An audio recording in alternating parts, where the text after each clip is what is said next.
नमस्कार विद्यार्थी मित्रांनो.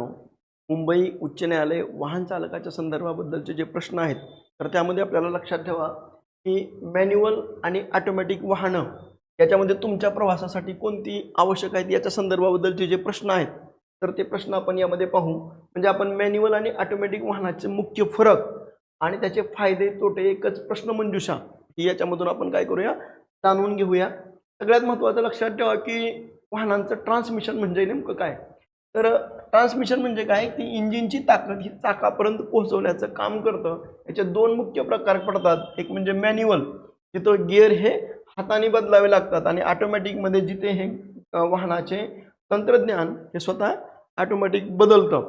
हा एक भाग फरक आपल्याला उल्लेख करता येईल.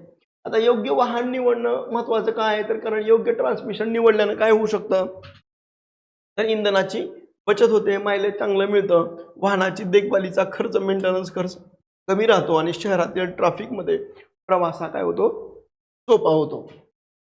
आता पेडलची संख्या आणि याच्यामध्ये लक्षात ठेवा की पायाशी असलेल्या नियंत्रणाची माहिती या संदर्भाबद्दलचा प्रश्न बघा.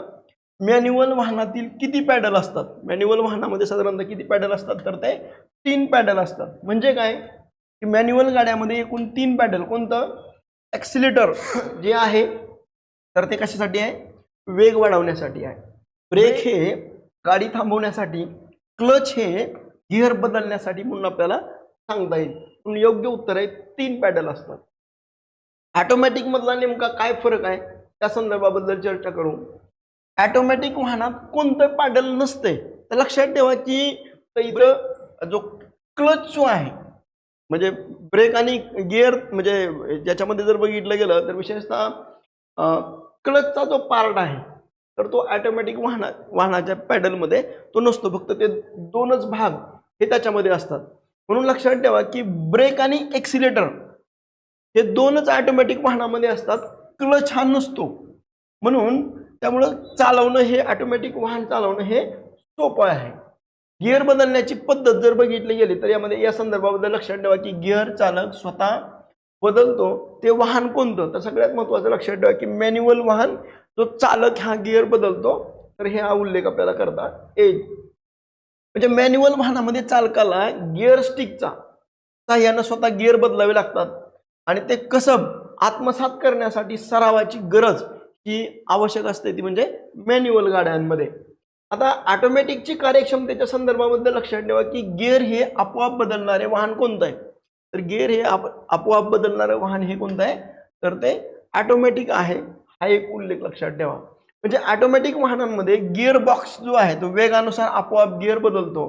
ज्यामुळे ड्रायव्हरला काय करतं त्याचं वारंवार गिअर बदलण्याचा त्रास हा त्यामधून होत नाही. म्हणजे रहदारीवरील सोयी संदर्भाबद्दल कोणतं उपयोगाचं आहे तर शहरातील ट्रॅफिकमध्ये कोणतं वाहन सोयीचं आहे.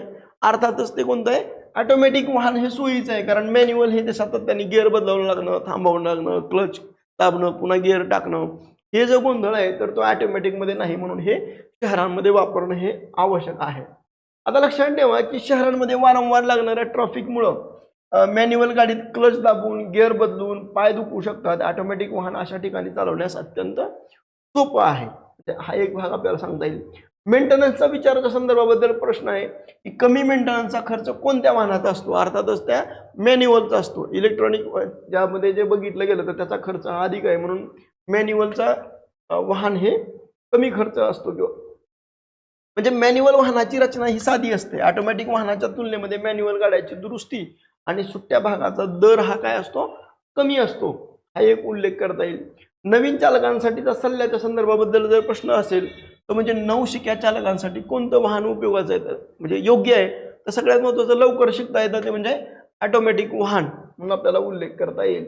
म्हणजे नवीन शिकणाऱ्या चालकांना क्लच आणि गिअरचं टायमिंग जुळवणं हे कठीण जातं आणि ऑटोमॅटिक वाहनात हे टेन्शन नसल्यानं आत्मविश्वासानं ते चालवू शकतात. इंधन बचतीच्या संदर्भाबद्दल मायलेजच्या संदर्भाबद्दल जर बघितलं गेलं की जास्त मायलेज हे साधारणतःपणा कोणतं वाहन देतं तर ते आहे मॅन्युअलचं वाहन हे आपल्याला उल्लेख करता येईल. म्हणजे साधारणतः मॅन्युअल वाहनं हे ऑटोमॅटिक वाहनांपेक्षा जास्त मायलेज देतात आणि कारण गिअर बदलणं हे ड्रायव्हरच्या नियंत्रणामध्ये असतं. क्लचच्या वापरच्या संदर्भाबद्दल लक्षात ठेवा की क्लचचा वापर कोणत्या वाहनात केला जातो. जसं आपण आता उल्लेख केला तो क्लचचा वापर हा मॅन्युअल वाहनांमध्ये केला जातो. नेक्स्ट आहे की यामध्ये मॅन्युअल वाहनामध्ये इंजिन आणि ट्रान्समिशन तात्पुरतं वेगळं करण्यासाठी काय केलं जातं, क्लचचा वापर हा केला जातो, ज्यामुळे गिअर बदलणं हे शक्य होतं. गिअर पॅटर्नच्या संदर्भाबद्दल प्रश्न आपण पाहू.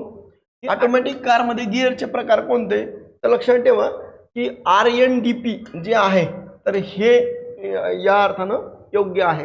म्हणजे RNDP या अर्थानं आहे की P म्हणजे पार्क, R म्हणजे रिव्हर्स, N म्हणजे न्यूट्रल, D म्हणजे ड्राईव्ह, हे ऑटोमॅटिक गाड्यांमधले मुख्य गिअर व प्रकार म्हणून आपल्याला उल्लेख करता येईल. म्हणजे मॅन्युअल वाहनाच्या फायदे काय आहेत, तर खरेदीसाठी स्वस्त, उत्तम मायलेज, चालकाचं गाडीवर पूर्ण नियंत्रण आणि कमी मेंटेनन्स खर्च म्हणून आपल्याला उल्लेख करता येईल.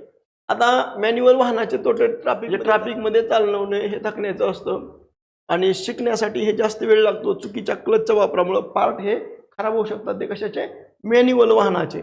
यामध्ये लक्षात ठेवा की ऑटोमॅटिक वाहनाचे फायदे काय आहेत, जसं अत्यंत आरामदायक ड्रायव्हिंग, ट्रॅफिकमध्ये चालवणं सोपं, शिकण्यासाठी सोपं आणि गाडी बंद पडण्याचं टेन्शन हे ऑटोमॅटिकमध्ये नसतं. आता ऑटोमॅटिक वाहनाचे तोटे, खरेदीची किंमत ही जास्त असते, मेंटेनन्स खर्च थोडा जास्त असू शकतो, मायलेजच्या मॅन्युअलच्या तुलनेत हा कमी आहे.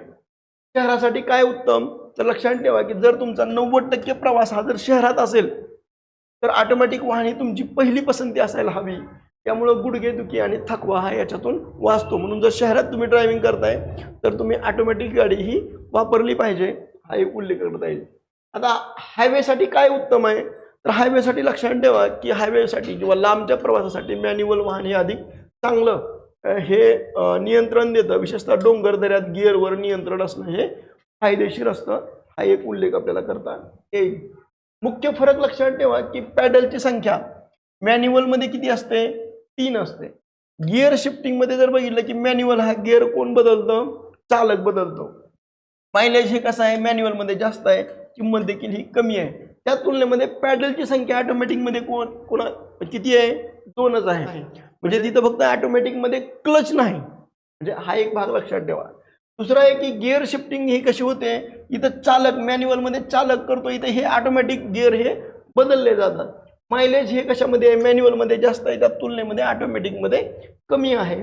किंमत काय आहे की मॅन्युअलची कमी आहे, त्या तुलनेमध्ये ऑटोमॅटिकची ही काय जास्त आहे, हे एक वेगळे पण सांगता येईल. म्हणजे लक्षात ठेवा खरेदीची किंमत जर बघितली गेली तर साधारणपणे एकाच मॉडेलची ऑटोमॅटिक आवृत्ती मॅन्युअलपेक्षा 50,000 ते 1.5 लाखांपर्यंत ही महाग असू शकते.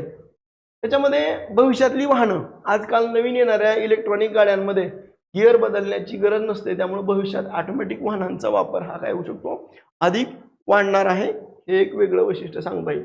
आता निवड कशी करायची, तर बजेट कमी असेल तर मॅन्युअल गाडी निवडा, आराम हवा असेल तर ऑटोमॅटिक गाडी निवडा आणि घरामध्ये सर्वच जण चालवणार असतील तर ऑटोमॅटिक गाडीचा घेणं हे सोयीचं आहे. दोन्ही वाहनं त्यांच्या जागी उत्तम आहे. तुमची गरज आणि ड्रायव्हिंगची स्टाईल ओळखून तुम्ही गाडी हे निवडू शकता. तुमचा जर काही प्रश्न असतील तर तुम्ही कॉमेंट बॉक्समध्ये विचारा. हा जर व्हिडिओ आवडला तर तुम्ही लाईक करा, शेअर करा आणि सबस्क्राईब करायला विसरू नका. थँक्यू.